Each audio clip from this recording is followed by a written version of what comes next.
And we welcome you all back to our second episode of Specially Speaking. I am one of your hosts, Liz. And I'm Andrea. And today we wanted to talk about AI and the future of teaching. Is it a revolution or a reinvention? And we wanted to dive into that. Yep. Liz, do you want to kind of just give us a brief overview of AI? I would love to give you a brief overview of AI, something that I'm back and forth with. I'm just trying to make sure that I can solidify my job in the future. But that is the normal behavior or attitude or stigma from many colleagues regarding AI and its advantages and disadvantages in the classroom, out of the classroom. Can AI be utilized for instruction, reinforcement, independent practice? So how do we utilize those different tools and resources regarding technology and its advances? Yes, Liz is under the impression that it's trying to get rid of us all.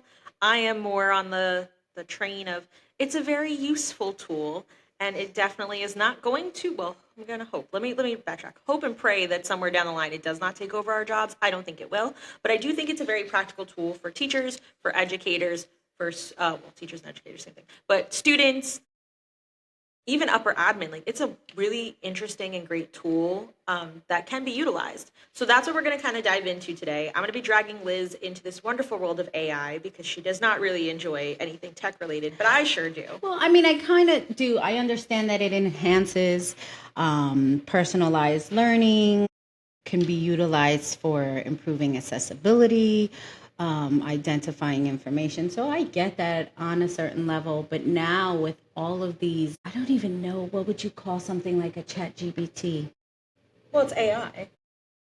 I would call it a educational assistance tool. I'm not convinced. I know, but I'm going to try to in this next, well, we'll see how long this ends up, but for however long this ends up, I'm going to try to turn you into an AI believer and be like, damn, this is the amazing, greatest thing that could have ever happened to mankind. With that being said, let's talk a little bit about AI in education and what that already sort of looks like and how it works, right? So I'm sure there's a good chunk of you that are very, very familiar with AI, like ChatGPT, like Liz has mentioned, or possibly if you're an educator and have stumbled across Magic School AI, other AI resources. And there's a lot. I will preface by saying there is a ton. When Liz and I were, getting set up for this podcast for this video, the amount of AI programs that Liz kept sending me, she's like, here's more, here's more, here's more. And they're great, but not all of them are practical for educational purposes or honestly practical on a day-to-day. They're way more complex than need to be. But there are quite a few that are very user-friendly that can easily be streamlined for yourself to make your job a lot easier and also help with any kind of gaps or extra assistance you might need. Let's say if you're teaching a content area that you're not as familiar with, which sometimes as teachers we do end up teaching content that we aren't as familiar with.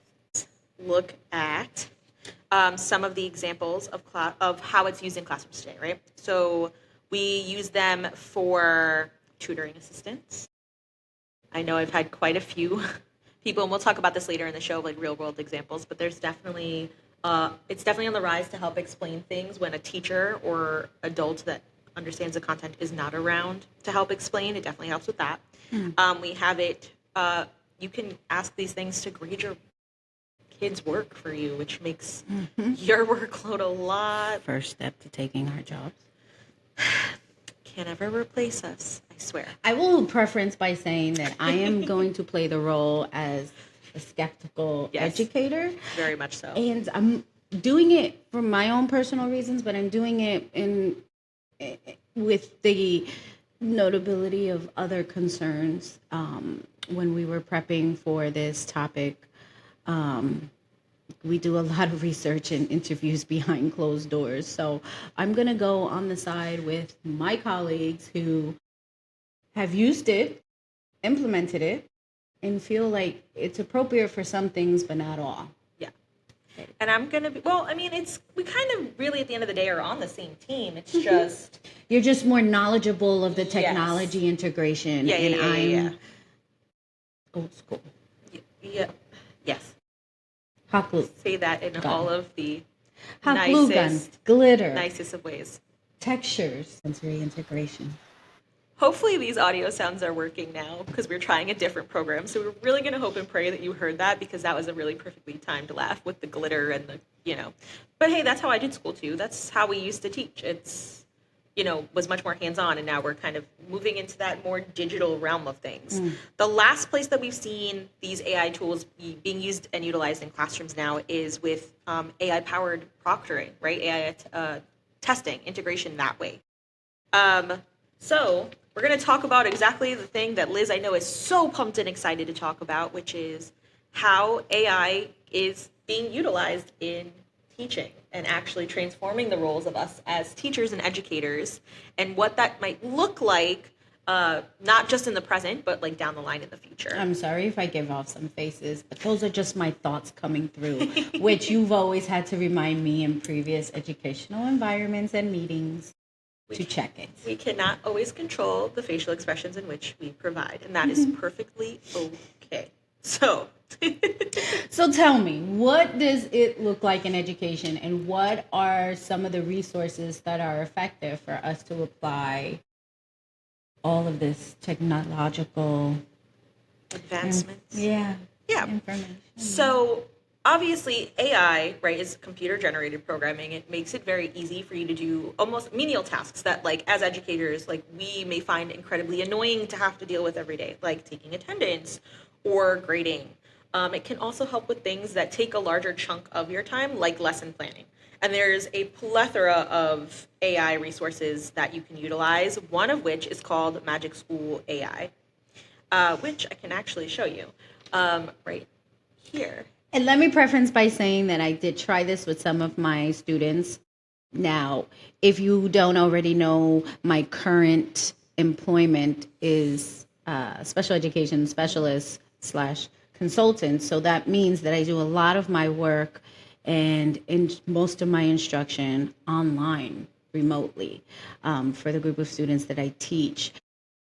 So let me say that utilizing Magic School, and you were able to observe some of that stuff. Yes. It's a lot of navigation. Yes. And once you get acclimated to that, I think this is across the board with other AI tools.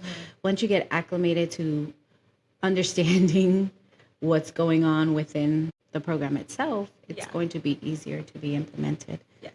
So hopefully at this point you can see the screen. This is Magic School AI. I will say I have actually used it to generate content. It's a really comprehensive website with a lot of different options. Like, as you can see, I'm still scrolling.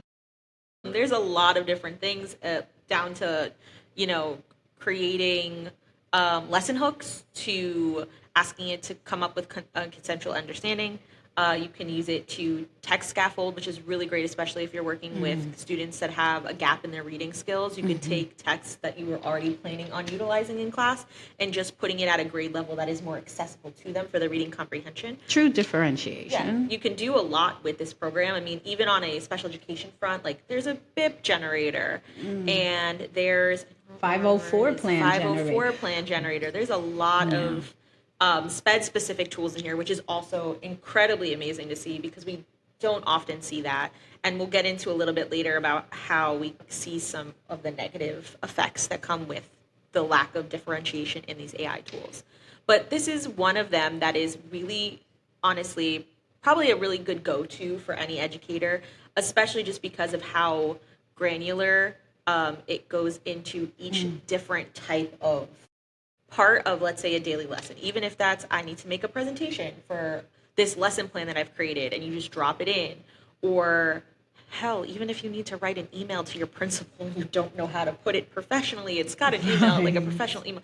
It makes your life a little bit easier and takes some of that, like, the things that you feel like, oh, God damn it, now I got to go do this thing later, and I don't, I don't have enough time in my day, and I've only got like a 10, 15-minute prep break thing. Or for some teachers, I have to take my child here, there, and everywhere Yes. for practice, and then I have to go home and cook, and then I have to Yes. do lesson plans. This would possibly eliminate that time-consuming practice of doing everything Sunday before Monday. Absolutely. Honestly, even during the school day, like putting it in like a quick, like, let me really quickly just look at my student work and see if it can analyze the gaps, right? Or let's say my students are really struggling with, I know it's on here somewhere. Now I've got to find it. Really, really struggling with vocabulary in this book that we're reading. There's a whole, if I can find it, see again, that's the only thing is there's a lot of stuff and you Right. can save it so that it becomes part And of your this is favorites free, to find easier. correct? This is completely free to sign up for. Obviously, there are some things that, like, if you want more in-depth tools, you would have to upgrade to Sure, naturally. Everybody wants to a get different paid trial. for their ideas. Of course, absolutely. But there's still a plethora of free tools on here that you can use. Oh, here we go. Vocabulary list generator, right? I can pick whatever grade level. It goes from pre-K all the way up to college, yeah. you know, profession. Hell, you can even do things if you're not teaching and you just deal with professional development and training of grown adults. It's got access to that on here. And you can put whatever the topic of the text is, and like you can attach files and ask it to generate things for you, which is really amazing and very helpful for teachers to utilize. Now, there is a student portion of this where you can create, as the educator, a classroom and put students in there so you can record all of their assignments, assessments, results. Again, we're not promoting Magic School. We're not getting paid for this. No, absolutely not. But we want to be able to provide you with as many resources and what we find for us that seems to be most effective. Yeah. But what about the personalized learning for the students regarding AI? Yeah. So AI can actually, it's again, you could do this on Magic School, ChatGPT, pretty much any AI. It can actually go through student work and identify their areas of strength and areas of weakness, and even offer to help you create custom like learning lesson plans in order to help, close those gaps that it's seeing in your student work, which obviously a good chunk of our jobs as teachers is looking through our kids' work at the end of the day and being like, where do I see gaps? Is there something that I have to close, or am I good to move on to the next lesson? Also, additionally, if you're doing IEP goals and there are accuracy percentages and trials that is documented on the IEP, there are some AI resource tools, and usually a school district, a public school district, will already have adapted a particular program for their staff to utilize.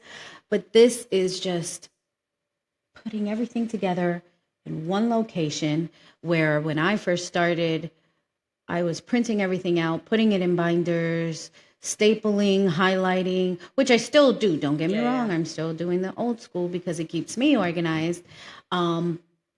But now the program can keep you organized.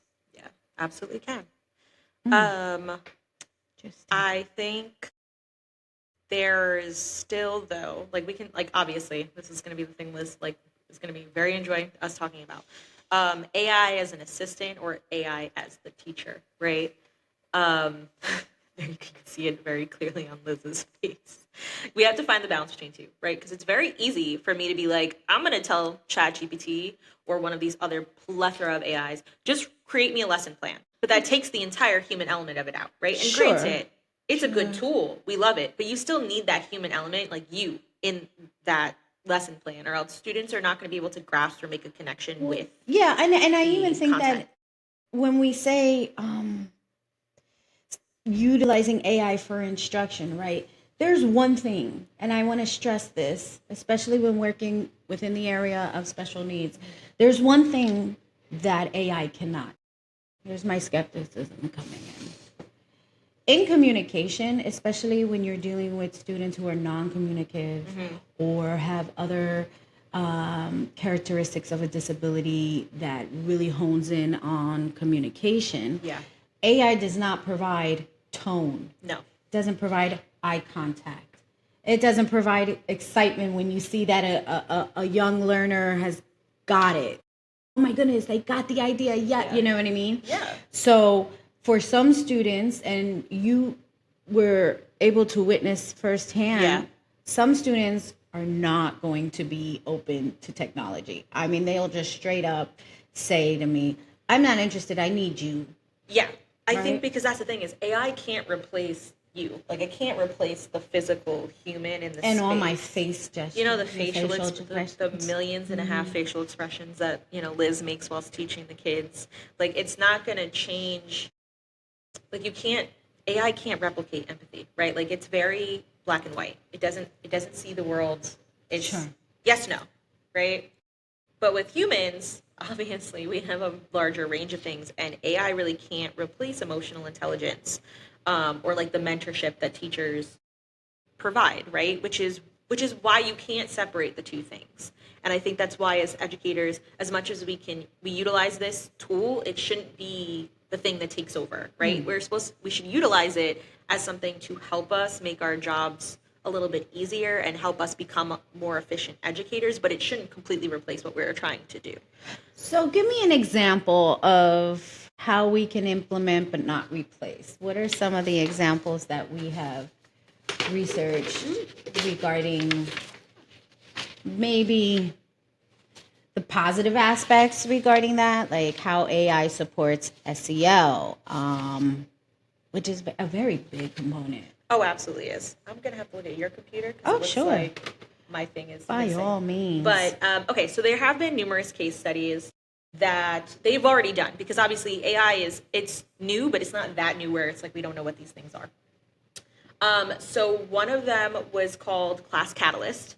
It's where an AI-driven platform helps teachers actually track students' emotional well-being. Like, again, AI does not have emotional intelligence, but it falls back on the teacher to utilize what the students are putting into this program to actually help them personalize support. Make the suggestions human. So correct, but Right. it then allows the teacher to build relationships. So let's say necessarily a kid's not feeling too great in the day, but doesn't really feel like talking in that moment. They can talk to the computer, and at least gives the teacher a better understanding when she looks back at that data later on. He or she, Much like Gemini on the Google phone. yes, much like Gemini on the Google phones. To utilize that data to check in with that student, right? It builds a better, larger connection, which only in turn helps the student feel more comfortable in the learning environment, which helps them grow academically. Right. And it sounds like this is something that social workers, guidance counselors absolutely. are also able to utilize. Absolutely.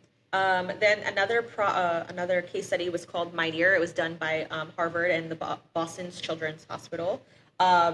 Funnily, this one utilized video games, which we know children very much adore. I know I love a good video game. I was just playing Animal Crossing last night for my enjoyment and for some relaxed time. Don't shake your head at me. I love my Nintendo Switch. For everybody out there who also does, bring the prices down. But that's a whole side bucket. Anyway, tangent. But they utilize video games to actually help children manage their emotions and learn to develop coping skills, which is, for especially our younger kids or any of our students who have the classification of emotional regulation impairment, it's a lot harder to do, right? Question or bright idea or thought. Yeah. Food for thought. There was case studies done regarding students' attention span with video gaming. Yeah. Why their attention span is prolonged. What about the images? So now what they're starting to do, what it sounds like is, well, if I can't maintain your attention another way, it's going to be utilized in the same way. Is that feeding the addictive behavior? I'm sorry, I call it an addictive behavior because the minute you shut an iPad off, a cell phone, or a video game, you start to see increase of particular behaviors that I can say that but even on a parent front because I have a 4-year-old at home, and as soon as the tablet, the TV, things are taken away, the behaviors escalate. But when it's there, we're very much zoned in and locked in. I think it's they're utilizing these things to study, right? I think we'll get more. Because they know that's the way they're going to get the child's attention. That's how they're going to get their attention. Are we feeding the beast? Is what I'm saying with these integration of technological programs that sort of emulate that addictive behavior, whether it's through a social media platform or a video game, and saying, hey, if I can't get their attention that way, let me do it this way. I think the hope is that by utilizing programs like this, that they're going to teach kids through, like, weirdly through it, like, I've got your attention now, so let me teach you how to do this coping thing, so when I remove this, you know how to cope without it. And I think that's the hope, because through the Mightier program case study, it was parents and therapists who were utilizing that data from the video game play to see how their students, their children, were able to better manage their emotions and see how their coping skills were after the fact, and also they utilized it to reinforce emotional regulation strategies. So I think it yes, I'm not going to say we want kids on tablets and playing video games 24/7 as like this is how I'm going to get you to focus and this is how I'm going to get you to learn. But I definitely see there's ways in it, because I mean, not every video game is bad. There's puzzle video games, things that like, I don't think the nature is bad. I think the behavior and the time that is on said technology creates that addictive form of behavior. Yeah, I mean, we can go into we can go on a long tangent on that one. Another one that they did is actually called Google's Read Along, which is really great, especially when you're thinking about special education. That's why I'm nodding my head. Yes, special education and reading intervention services. This is actually an AI-powered voice recognition device. Unfortunately, it's only for Androids and Google devices. It's not currently accessible on Apple or iPhone. Apple, we looked into it. We couldn't really find anything that was comparable. But it gives children real-time feedback as they're reading. So it listens to them read, and then it gives them strategies on their reading and encourages their persistence and confidence to continue reading, which we know a lot of time, like when kids struggle with reading, they kind of tend to back. They don't want to deal with it. They don't volunteer. They're not confident. This program is literally designed to help them in their spare time when they're sitting at home, whilst they're reading, whatever they're reading, to give them that feedback to help them. And I can actually show it to you guys really quickly on my screen. I did not download it, but I did do. And while she's doing that, okay, you're slowly convincing me. I'm not totally opposed to it. I just want to make sure that it's going to be integrated appropriately and utilized through the responsibility of the students and staff. Yeah. Well, obviously, but this is more. Well, I mean, a teacher can have a student utilize this. Let's say if you have Chromebooks or like some form of tablet in your classroom, you could utilize this as part of like a reading intervention kind of independent thing. If not, this is really more like on a parent-owned level. Like this is something I would easily use with my child at home when she becomes of age, where she can start reading out loud. And while you're pulling that up, I want to preference. Oh, great! And I want to preference by saying that I did share this information with one of my parents yesterday, and we had like a 30-minute like jam session regarding both of us learning how to navigate and seeing the pros and cons for this particular student. And I thought it was really useful. Now, I'm not going to say that you working in a larger classroom setting are going to have the appropriate time to relay that message to parents or actually sit down and navigate through these AI programs with the parents. But there are a lot of schools that do offer professional developments for families, whether that's just a little night thing, or sharing information via email or whatever communication method you have with your parents. Absolutely. But this is what it kind of looks like. I mean, obviously, hopefully you guys can look at and see it on your screens. It's very kid friendly. Like it's very, you can tell it's like, it's an app made for kids, right? To help them learn and get them engaged and involved. It's got these really fun, cool little games that they can play to help them with their learning. And it literally tracks their data, so it gives them something to visually see, to see their progress, which is also really great for kids because sometimes seeing that progress gets them excited to try to do more. Yeah, right. And then if they become a little bit more independent with that, their participation is going to be through the roof. Hey, can we use this tool? Can we use this program? Yeah. Like my first, I think it was Brain Pop. My first like real hands-on Brain Pop and the curriculum. unique. That I know brain pop. I don't know the second It's one. like a lot of these curriculums are becoming more interactive Like with the Leapfrog? AI. Yes, Or that's ABC it. Mouse. Yes, Like, yeah. bringing it Those are, back. yeah, listen. It's funny because I was looking into ABC Mouse for my daughter, so yeah. But we have, like, that's the thing. It's like these programs have existed.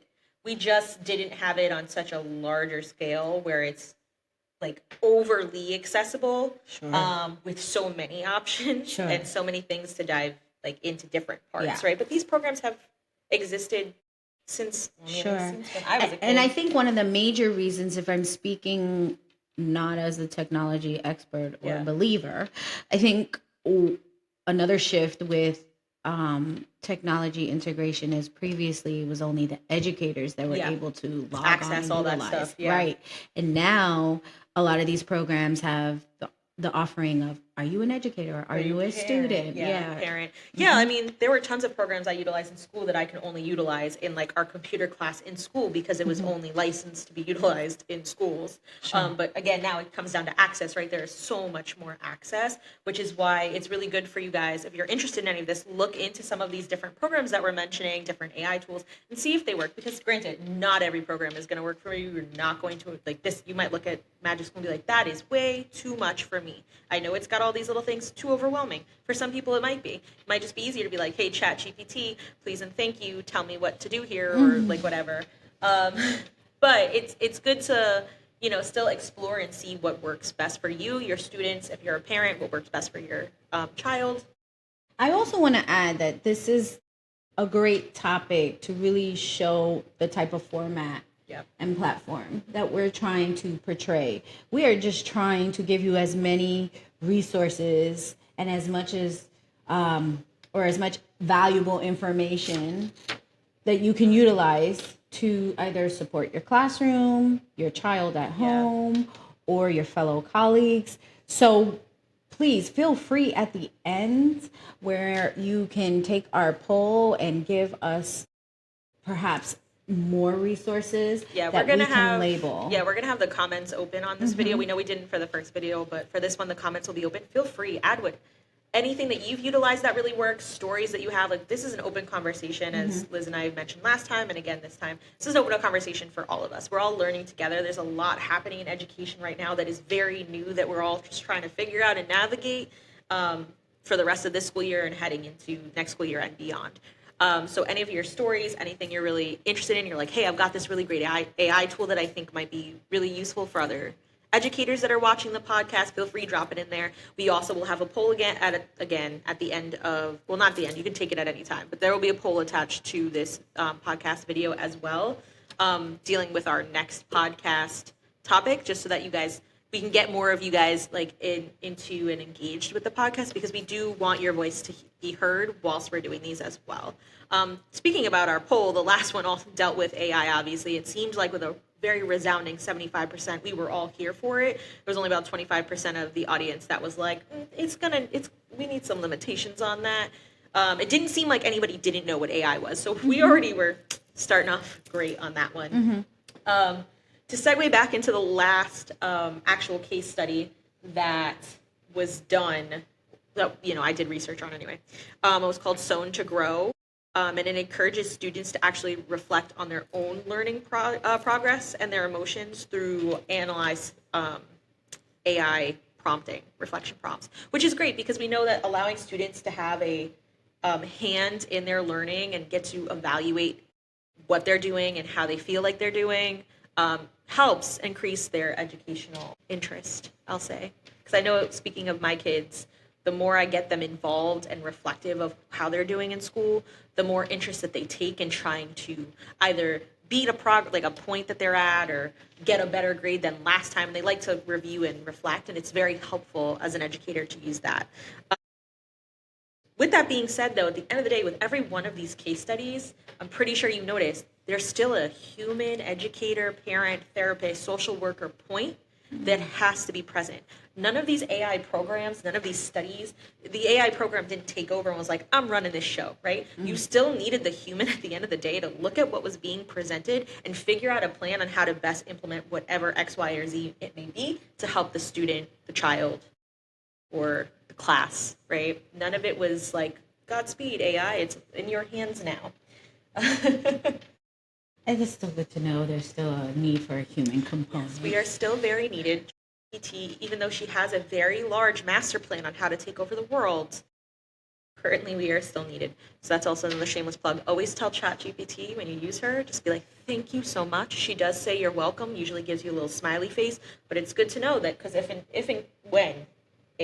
when something like iRobot status now at this point, if AI takes over, you want those robots to be like, you told me thank you every time you used me. You're safe. You're good. Yeah, because they have immaculate memory. Well, obviously so, because the fun thing about ChatGPT is the more you use it, the more it retains the information. So yeah, Just make sure that you give them your email address. Be careful what you're researching, asking, or whatnot, because you should always be careful what you're researching on the computer. Don't just research random stuff and expect that it's all going to be complete. But like with everything else, you'll have those long, dragged out professional developments to help you become acclimated to utilizing whatever program that your district and or private institution wishes to implement. Yeah. So nevertheless, you'll have the opportunity to become experts yourself on whatever device that's being utilized. But there are benefits to utilizing AI in teaching and in instruction, increasing efficiency for teachers, I'm sure. For administrative purposes, I can see that being useful, especially for data-driven information. Look, it looks like she's struggling. Like she looks like she's like literally in pain, saying that there's some practical use. I'm trying. I suppose I perhaps. No, I mean, I've utilized it when I was a supervisor. I mean, it helped me a lot because my role was to collect data and sift through it and understand it. So yes, I utilize it in that component. I'm just a little iffy about the instructional portion of it. Yeah. Well, understandably so, right? And for all of you, real quick. Yeah. We're looking off to the side. When we do our research, we want to make sure that when we're speaking of cases, we are speaking with correct information. Yeah. So we want to bring you as much authenticity as we can, but also have the information jotted down correctly. Yeah. And also for us to reference, right? Because we don't want to misname or misstate any information. Teachers in us, I think. I think so, yeah. The over-prepared, like, I have my paper, but it's, sometimes you got to have it. But get off to the side. I will say, for my minimal usage of technology integration, they do help me with the individualized learners. It does help me with identifying their goals. Where do I need to go next? Where can I get a goal bank? So for that, sure. Yeah. Okay. I think even along that line, right? Like utilizing it to help support you as a teacher, I think it also in some ways can actually help us expand access to education. Mm-hmm. Like if I'm thinking about our diverse learners or if I'm thinking about our ELL students, right? Especially because I've had quite a few ELL students in my basically almost 10 years of teaching, right? It allows you to, let's case point SPED. I know that I mentioned you can scaffold texts, right? Things like that of that nature. Translate. For ELL, actually translating, because a lot of times our students don't have a very strong grasp of the English language, so they don't read or write it. And then you're getting work in their native spoken language, but it's very hard, obviously, as an educator to gauge if the student is understanding what's happening. So you can use different translation tools. Google has a couple that can help non-native speakers, but also help you, right? You can give ChatGPT something that a student wrote in their native tongue and say, hey, can you please translate this for me? And then you can review what the student said. And then you can also ask it, hey, can you tell, here's my feedback. Can you please translate it back into their native language so that you can bridge that gap? Now, obviously, we know for ELLs, we do, the point is to also help them learn English, but at the end of the day, we still want them to be able to feel confident in their education and grow. So what better tool than at that point to help them by actually utilizing this to bridge that barrier? And I wonder, because I haven't been in brick and mortar for only about 2 years, but still a part of my previous position was to monitor our ELL students, identify, monitor, and Yeah. support. And so I wonder if College Board or standardized assessments are now allowing for more AI integration as an accommodation rather than before, where I had to personally write out an explanation so that they can get that accommodation and be very careful about how they were receiving that accommodation during standardized testing. Yeah, I think at this point, from what I remember when filling out stuff for this past school year, they're not utilizing AI tools in a way of like translating exams. Students still can have access if you apply for it, obviously through like things like College Board or documentation of like they can have their little dictionary with their native vocabulary, which like is the very translation. time consuming. Very time consuming, but they get the extended low-tech. time and things like that. Unfortunately, I don't think we have yet to see, and I could be wrong, and if I'm wrong, please let us know in the Yes, the and comments. if you have any additional information I regarding don't think that. currently that they translate the exams into students' native tongues if they're classified as ELL. At least, like I said, that's not an accommodation that I saw when putting in accommodations for this. And we don't even know school year. what the trajectory of standardized testing is. No, because that's what we're going to talk about. Because whilst there are the positives, right, to using AI, of course, everything has the flip side, which is the negatives, right? With, I know the biggest one, right, that a lot of people, Liz included, so not so much me, but like there are tons of educators that are like, is this going to like actually replace me as an educator? Like, am I actually like? Or is can my I get out job of gonna be- proctoring? Like, the career I chose, this path that I'm on, like, am I actually still gonna, do I have job security at this point, or is a computer just gonna take over and I'm just gonna be standing there doing nothing, or will I even be needed at that And point? I think we have the same idea, questions, and thought as any other profession. Yeah. Because AI technology over is anything. taking over. So let's just be clear. We have that understanding Yes. that this is across the board in every field of employment. Yes. However, we're focusing on the teacher Education, aspect yeah. because it is such a, to generate those type of relationships with your kids makes a hell of a difference. Yes, absolutely. And I think it's really good to remember right now, like all the studies show that AI enhances our practice, but it doesn't actually replace us, right? Every single one of those case studies, as a reminder, we were needed in every single one, right? It's not a replacement. I think we really need to switch the mindset of it. It's a tool to help us with our craft rather than completely eliminate us. And I think once we switch the mindset, it doesn't become such something that you're so fearful of using or utilizing. It becomes more of like, this is a really helpful tool, and let me see how I can best use it to help myself, maybe help my kids, make some processes in my day a little bit easier and run a little bit smoother. Now, it's not going to take over as far as what your responsibility is No. as a teacher. Let me preference by saying Correct. that I will put my administration heels on, and preference by saying She says as she slides on her sandals. Okay, continue. I will say that you still have to be the responsible adult when doing that, right? Absolutely. The same carries over. You still have to be a responsible student while utilizing these different tools. And they're just, I can see a lot of concerns and challenges with this, and fears and misconceptions. There are some ethical concerns, obviously, with AI because it is biased. You don't say. Yeah, you wouldn't guess, would you? There are quite a few cases of biased AI grading. Especially when it comes to now, we're switching to a very like heavy digital assessment, like for state exams, College Board exams. Like it's not just a U.S. specific thing. Like globally, like we're very much switching from that physical paper, pen, pencil in front of you exam that you need people to sit and grade to these ones that can be taken on a computer in a day that the computer system can then run and grade, and you don't need to pay people to sit and grade these exams all day long. Right? Much like ETS used to do back in the day. Yeah. Right. So I'm going to go through a couple just to give you guys an idea of like the scope of why, unfortunately, AI is biased. So one occurred In the UK, it was on their A-level exams. This happened in 2020. So essentially what happened is due to COVID, which is really where we're seeing this larger rise in AI anyway, kind of stem out of, during the COVID pandemic, right? We had everywhere as a whole had to figure out, well, how are we doing these standardized exams, right? What are we going to do?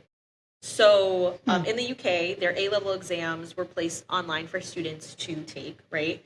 And they replaced the human aspect of grading with an AI algorithm that assigned grades to the students. However, it kind of backfired because the program didn't really review their work so much as look to see historically what a student got and then just assigned a grade to a student. So let's say you, up to that point in the school year, were not doing too great, but then you may have possibly completely killed it on this exam. The system just saw like, hey, you got a C the whole year, so I'm just going to give you a C. Like it didn't really actually grade the work that was That's being biased, right. yeah. So what wound up happening is obviously, understandably so, students from lower income schools were disproportionately downgraded compared to students that were in those prestigious like private institutions. Obviously, very, very, very unhappy parent population, right? And a very large, very vocal outcry. So the government wound up actually getting rid of all of those AI generated grades, excuse me, in favor of having the teachers then actually assess the grades themselves. So it kind of was like a backtrack. Another one, which if you are in the US is obviously what we do on a yearly. We know at this point the SAT is actually an automated test. Students are taking it digitally now, along with most of their AP exams. Nothing is done on paper anymore unless it's an. I think even then, at that point, I don't even think you can really make the accommodation for if a student has in their IP for a written exam. Even scribing, like a scribe gets another computer to then scribe the student's response and things like that. So it's very much very heavy digital at this point. So the automated essay grading system for the SAT was found to favor longer essays with more complex vocabulary, even if the content was flawed. So you could write a completely succinct, beautiful response, beautiful essay, more on the shorter side, but was succinct, to the point, answered the question. You would have scored lower than somebody who literally just word vomited all up in the computer and used big words here, there, and everywhere, even if it made no sense, because the computer said, that's really long, and those are some really big vocabulary words. You must know what you're talking about. I'm going to give you a high score. Which obviously... With no comprehension, understanding whatsoever. So obviously, much like in the UK, students that came from more privileged background, those private institutions that have access to test prep strategies and all of those fancy programs, right? Basically, essentially learn to game the system, use what those, buzzword vocabulary words they were learning at 3:00 in the afternoon at their fancy little, SAT prep school.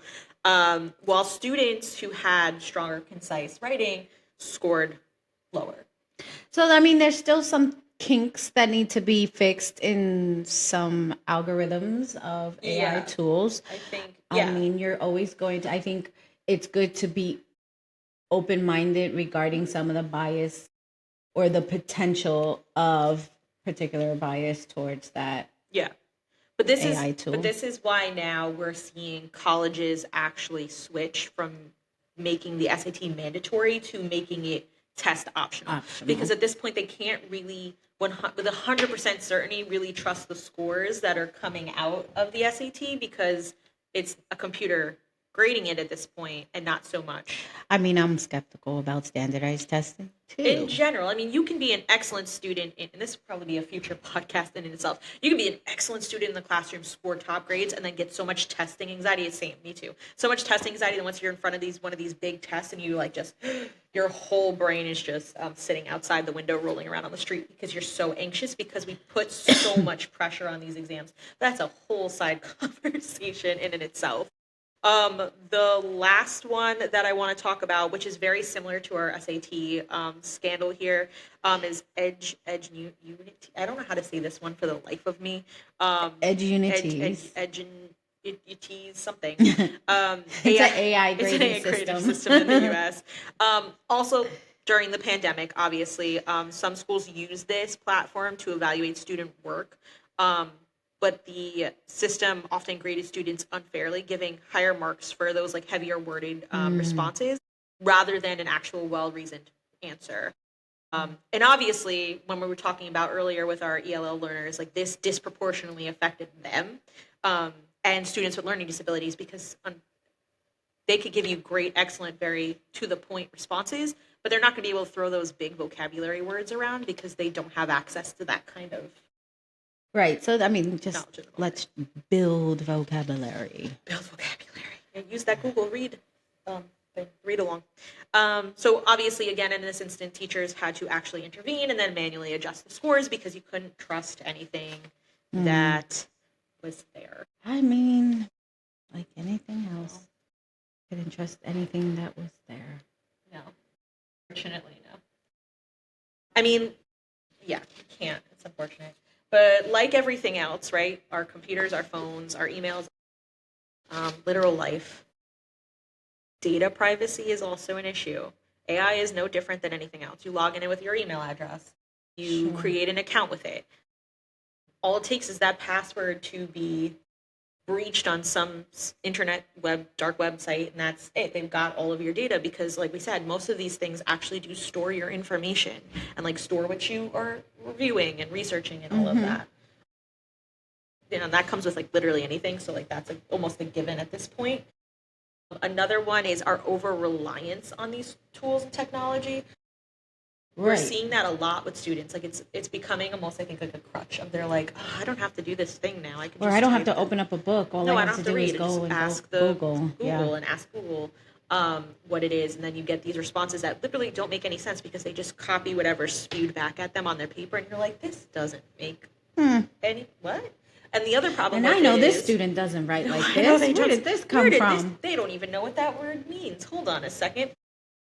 The other problem is, like, obviously, if you have a class of 35 and every single one of them goes on ChatGPT and types in, what is, I'm going to use Great Gatsby. What does Gatsby see at the end of the doc? ChatGPT is going to give every single one of them the same answer.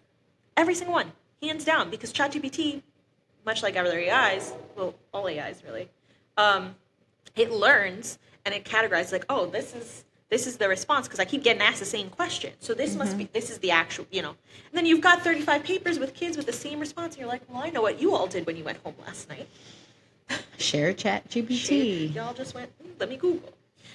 I mean, no, I don't want to. I get with everything else. There's bias.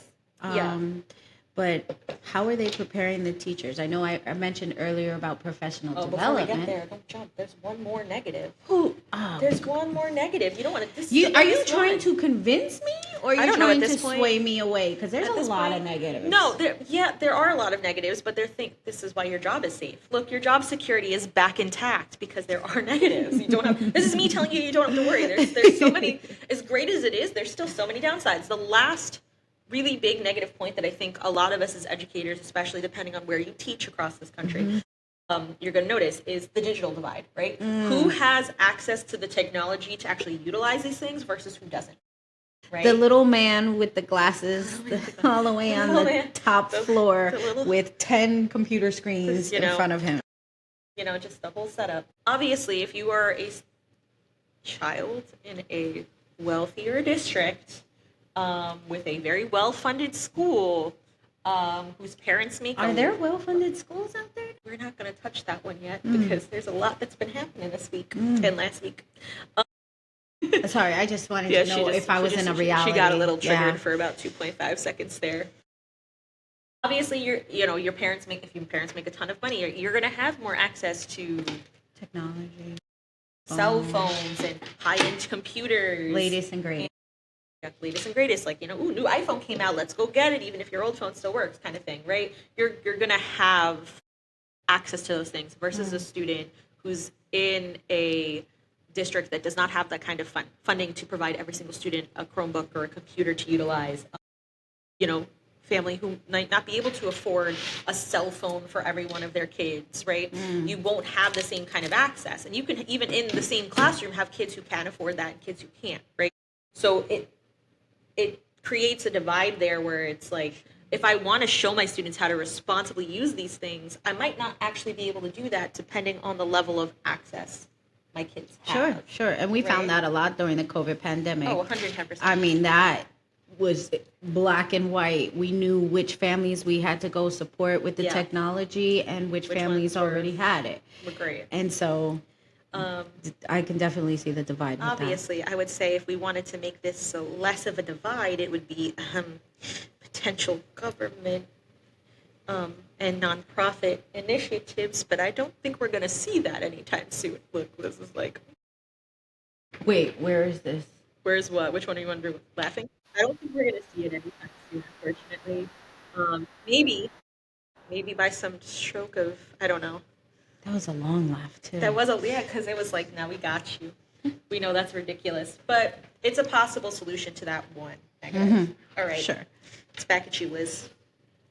No, I was just thinking about when I am in teacher preparation programs at the university level, Yeah. and we have coursework, and usually that coursework emulates what's currently going on within education.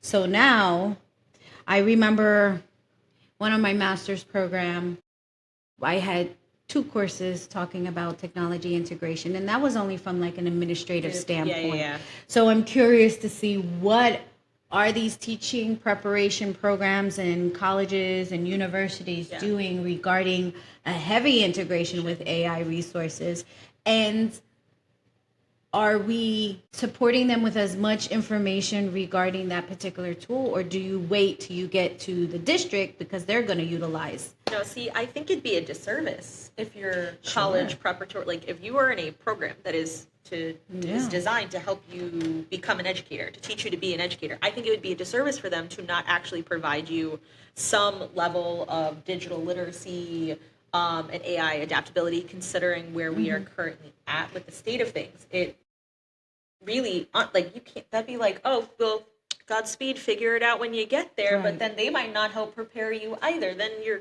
stuck figuring it out on your own, or hoping and praying you have a friend that you work with that already knows how to utilize all these things. Sure. And like, obviously, I do think the districts should also, like districts should also do some form of AI literacy and have professional development all on their own as well. Again, we're talking about certain districts. Yeah.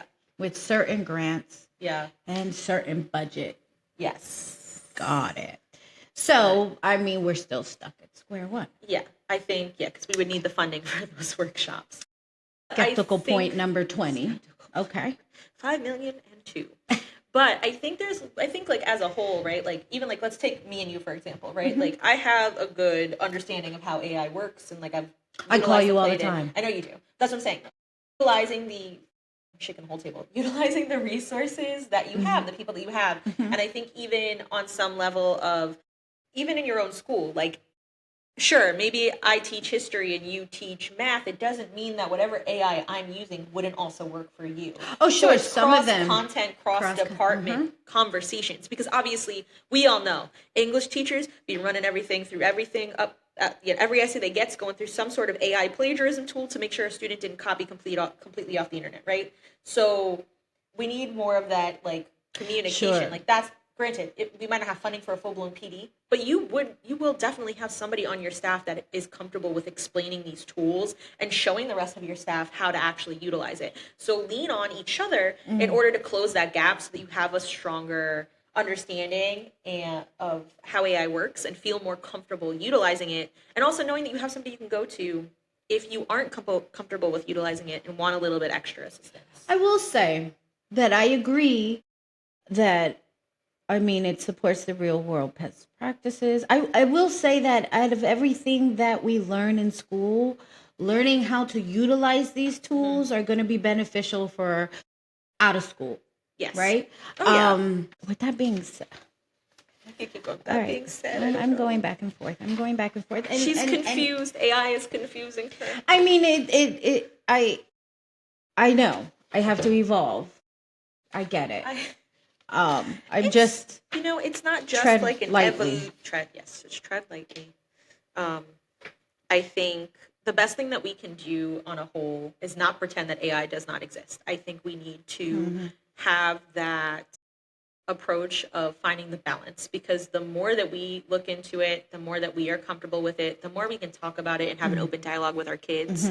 I know that there's quite a few educators, and I sent Liz something earlier today where that's the conversation they're having. They're like, hey, let's look at AI. Let's see what AI does with this program.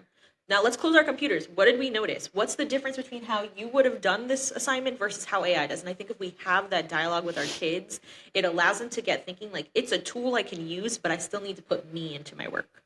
Like, there still needs to be some organic aspect of me in my work. I can utilize it to help me, but it shouldn't be the only thing that I'm using. I need to still put myself into my assignment, if that makes sense. Sure. And then how does the administrators communicate with their staff regarding technology integration other than the information that they're learning in the workshops? And so I interviewed one of my very close friends who is an administrator at a large school district, and they utilize AI detectors, and teachers let the students know, listen, we're utilizing this. You can use this AI tool at this capacity. However, you are not to use it this. So you have to have that uncomfortable conversation with your students. She hasn't really heard much complaint from her staff and or students and families regarding the utilization of these tools. She has Go Guardian, which helps the teachers control the sites that they're on during the assignments, where she can see. And that you'll get that when you're given the technology from the district. But in her perspective, teachers need to embrace it. She wants her staff to embrace it, and the work needs to just be adjusted. It's good to critique an essay or to do proofreading, or let's just say for mathematical reasons. It'll give you the answers, but you need a human to kind of explain how you get to those answers, because some of the AI tools are not going to give you that explanation. From the work aspect of it all, she just utilizes it as a tool. It's not to replace right now in her district. When she writes an email to a colleague, she usually give them those, reminders for any initial review of either a student's work or a new rollout of a program. So, I mean, again, she's just very cognizant and has those uncomfortable conversations and shows, definitely communicates her expectations regarding utilizing this in the classroom, outside the classroom. And they give the teachers a lot of tools to prepare for all of those other intricacies that come along with AI resource. I mean, and it's a large school district that's, so she's, my girl's bad. Yeah. I think there is, like I said, that we've kind of said throughout this, there's definitely some really great uses for it, especially if you can find that healthy balance and not shy away from it, right? I have my cousin who's in college, actually reached out after the first podcast and was really excited about this one and mentioned to me that he utilizes it, AI, to actually help him create study guides and practice tests for himself before having exams, so that he gets more practice, or he uses that as a tutoring tool. I have another friend that also reached out and told me, like, she has no concept of math, which most of us don't by the time we get to college, unless you love math and that's what you're studying. Like, math is not it, right? So she's taking a math class for graduation, but she utilizes ChatGPT to explain how to do some of the actual concept work, because if you said, show me the process of this show me answer, how to do this, so that she can try and replicate it herself, and then she has it fact check her own answers to make sure that her work is still correct. And I will say, even myself, on like a practical level, there was a school year where I had to write chemistry lesson plans. I have no background in science. I am a historian. I have a master's degree in history, not in science. So ChatGPT became very fastly my best friend to not only help me figure out like what would be accessible, because it was for special education, what content would be accessible, but also along the lines of, how do I actually explain this to a kid? Because if I don't understand how to explain it and break it down linearly, they're never going to get it. And it's not like I could just slap a packet in front of you and be like, good luck, Godspeed. It was chemistry of all things, right? Maybe biology, but chemistry, absolutely not.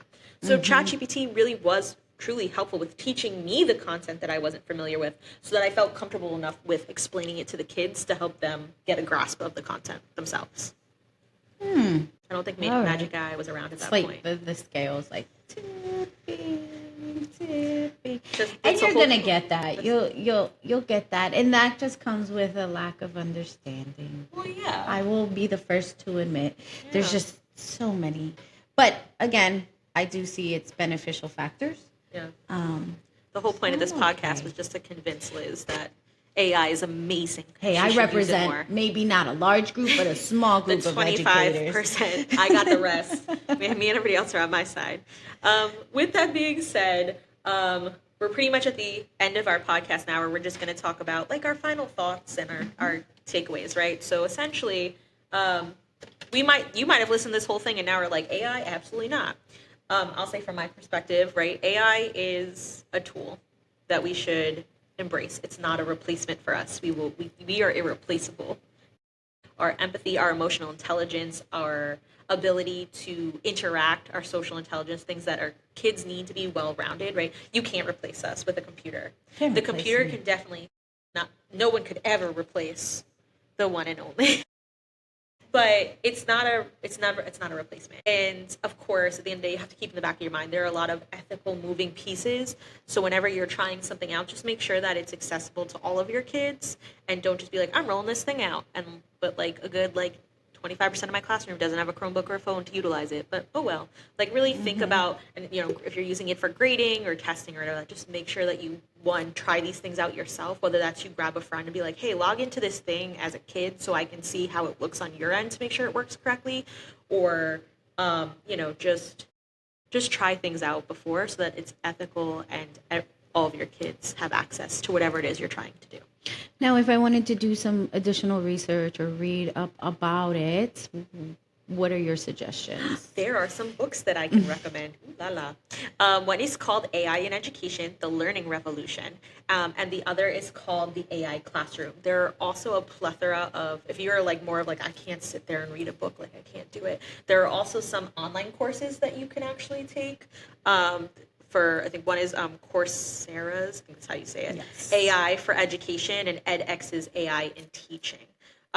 Really great for you guys, if you want to look into. If you've read one of these books or actually have done a course, please let us know. We would love to know what your thoughts and opinions were on it. If you have any other suggestions for all of us who've tuned in here, feel free to drop it also in the comments. These are just a few that I recommend and that I know of that would be helpful if you want to continue your research and pathway on this lovely AI journey that we're all taking together now. Well, I have to say, I mean, I appreciate your knowledge regarding this and your ongoing efforts to convince me of otherwise, but I'm still going to call you, bother you, harass you to help me with some Incessantly. technology. It's fine. I But love it nonetheless. I do, again, want to preference by saying, please, let's have a social media discussion about this, or any other resources that you can provide to us. We will go ahead and take from that, and possibly maybe donate 5 minutes of our next session to just review with whatever comments and or suggestion or resources, whatever. We will also do that in the beginning of incorporate it in future, an upcoming episodes. because we appreciate and value your expertise. And so we want to be able to share that with this is an open dialogue, right? We're all learning, we're all growing together. We're just a bunch of teachers in an office. Just a bunch of teachers learning together, talking about stuff. Speaking of our social medias, though, if you have not done so already, which I'm sure is not the case, but in case you haven't, you can follow us on Instagram at unique_learners LLC. You can also follow us on Facebook with the same name. We post a lot more I think on the Instagram than we do on there. Feel free to hit us up in our messages on there. You can also feel free to give us a call. Let me pull open actually our post with our contact information if I have one. Maybe not. It would be the time I need it that I can't find it. There's technology for you. We also have a website too, uniquelearners.net. You can find all of our information on there. But feel free, if you stumble across, I know our cell phone number is on one of these many a post. So feel free to also text us with ideas or things if you want to comment. Like Liz and I said, there will be another poll dealing with our next topic, which I will actually let Liz introduce because this is her bread and butter, her happy place. Well, I never thought that I would be saying that, but we will be discussing homeschooling. Given with what Yeah. many changes are going to happen down the line, Hmm. is this an option for our kiddos? Now, there's a lot of controversy behind that, and we will dive deeper into that. I will preference by saying, at first I was not a believer, just like with technology, but I am now. And so yeah, so we want to dedicate that whole episode towards that. Why do families pick homeschooling? Yeah. What is it effectiveness towards a special needs child, Yeah. right? What are the legal ramifications, if there are any, and is this varying by state, Yeah. Yeah. right? Which it looks like that's the direction that education is going to go. Yeah, I better Anyway, cut her off, or else we'll be starting our next podcast right now. So, with that being said, advocacy, advocacy, yes. advocacy. Again, shameless plug for our business. We also are advocates. So, if you need any help or support, please feel free to reach out to us on any of the many platforms in which we have. It's also going to be on the title screen for this video. So, if you cannot find it, and also in the subject box. I know I say it I wrong think every so. video. It's not the The subject. title. It's not the title. It's the I don't know, but maybe by the next podcast I'll figure out what the box is called, and stop butchering it every single time I get on one of these videos, because I know it before I get on, and then once I get on, it's gone. But with that being said, thank you so much for joining us today. We are really excited to continue this journey with everybody.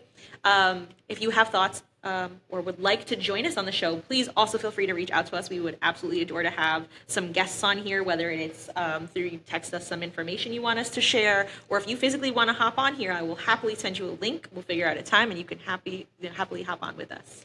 And as always, we're just doing our part. We're staying engaged, asking questions, and staying active. So we hope to see you at our next episode 3 podcast. Bye, everyone. Be well.